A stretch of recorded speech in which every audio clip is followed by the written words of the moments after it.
नमस्कार, गणित ज्ञान कक्षा में आपका स्वागत है। हम पढ़ रहे थे चैप्टर 14 स्टैटिस्टिक्स।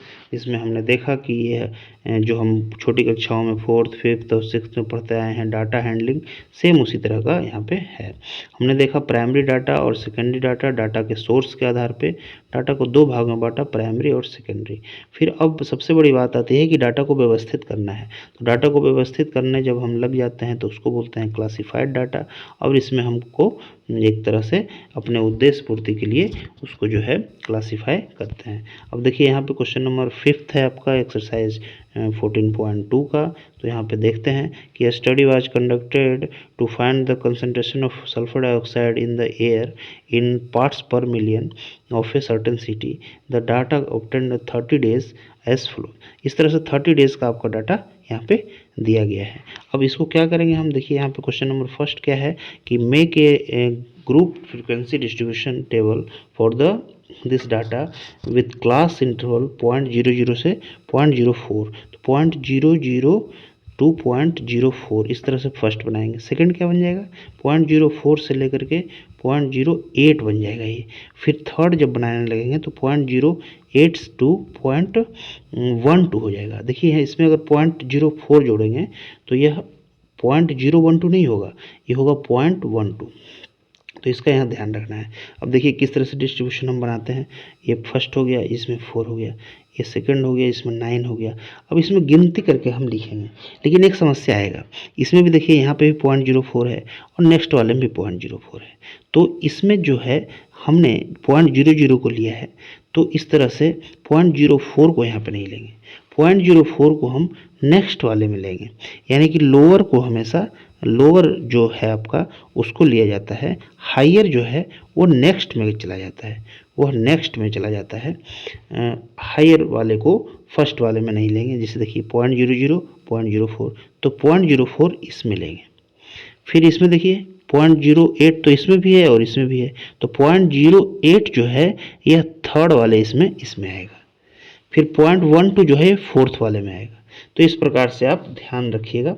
इस तरह से सबको हमने गिना और यहाँ पे लिखा। तो देखिए 4 9 9 2 4 2 इस तरह से टोटल 30 डेज का हमारा इस तरह आ गया। अब इसमें चेक करना है कि 0.11 से ज़्यादा कितने दिनों तक रहा। देखिए ये तो 0.11 से ज़्यादा है ही, ये भी है, ये भी है। तो 4 2 6 2 8 तो पूरा पूरी आपको है। अब इसमें प्रविष्टि 9 प्रविष्टि में कितना 0.08 0.09 और 0.09 और 0.11 का है, ये हम ध्यान देंगे। 11 के बाद वाला जो है वो सारा इसमें से हम 0.08 और 0.09 को निकाल लेंगे। तो बाकी जो बचेगा उसको हम इसमें 4 2 6 और 8 प्लस उतना आपका आंसर हो जाएगा सेकंड वाले का। तो ये आप खुद से कर लीजिएगा गिनती गिन के। अब देखिए सेकंड हम क्वेश्चन नंबर 6 देखते हैं कि 3 कॉइन को एक साथ टॉस कर किया जा रहा है। तो जब 3 कॉइन को एक साथ टॉस करेगा तो उसमें हेड आने की संभावना क्या है। 30 टाइम किया जा रहा है। अब हेड आने का, फर्स्ट टाइम जब टॉस किया तो किसी पे हेड नहीं आया, तो 0 टाइम आ सकता है, 0 किसी पे भी हेड नहीं आ सकता है, ऐसा हो सकता है।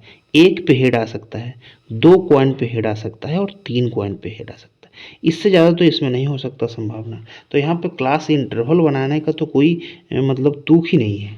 यहाँ पे तो हमारे पास 4 ही है, 0 1 2 3। अब देखेंगे कि 0 कितनी बार है, तो 1 2 इस तरह से 4 5 6 7 बार है तो 7 लिख देंगे। 1 कितनी बार आया है, इस तरह से यहाँ पे काउंटिंग करके लिख देंगे। देखते हैं क्या है। देखिए इसमें 3 बार 0 1 2 3। अब 1 0 आया 6 बार, सॉरी एक बार छूट गया होगा। 1 आया 10 बार, 2 आया 9 बार, 3 आया 5 बार, इस तरह से 30 बार टोटल यहाँ पे डिस्ट्रीब्यूशन दिया गया है। तो इस तरह से हम इसको सजा सकते हैं। अब देखिए क्वेश्चन नंबर 7 पे आइए। क्वेश्चन नंबर 7 क्या है कि the value of pi up to 50 decimal place is given below. इस तरह से 50 डेसिमल प्लेस तक दिया गया है। Make frequency distribution of the digit from 0 to 9। तो इस तरह से हम क्या करेंगे, यहाँ पे इस तरह से बना लेंगे और यहाँ पे लिख देंगे 0 to 9, 0 1 2 3 ऐसे 9 तक लिख देंगे। और 0 कितनी बार आया ये लिख देंगे, 1 कितनी बार आया। टोटल फ्रीक्वेंसी जो हमारा है वो 50 होना चाहिए। यानी 0 कितनी बार, 1 कितनी बार, इस तरह से जोड़ के हम गिन गिन के लिखते जाएंगे और ये 50 होना चाहिए। तो इस तरह से हमने यहाँ पे देखा 5, 6 और 7 क्वेश्चन को। एक टैली मार्क ध्यान रखिए कि जब गिनती करते हैं, मान लिया कि यहाँ पे गिन रहे हैं जीरो जीरो को यहाँ पे गिनना है कितनी बार आया, तो अगर 1 बार हमने गिना तो 1 आ गया, लेकिन फिर एक बार और भी मिल गया तो हम 2 थोड़ी लिखेंगे।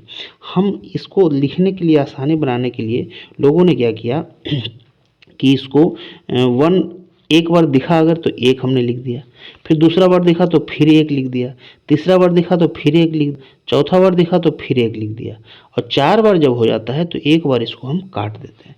अब इस कटे हुए को 5 समझा जाएगा, तो दूर से देख करके ही आदमी देख लेगा कि 5 है। अगर 2 बार इस तरह का कटा हुआ बना हुआ है तो ये 10 है, दूर से देख के पता चल जाएगा। तो इस तरह से हमारा प्रेजेंटेशन को भी आसानी मिल जाता है, और लिख खोज करके जो गिनती करके लिख रहा है उसके लिए भी यह आसान प्रक्रिया हो जाता है। इसको बोलते हैं टैली मार्क। तो टैली मार्क इस तरह से लिखते हैं, 4 खड़े लाइन के बाद एक क्रॉस लाइन कर देते हैं, और इस तरह से कटे हुए लाइन को हम मानते हैं कि 5 है।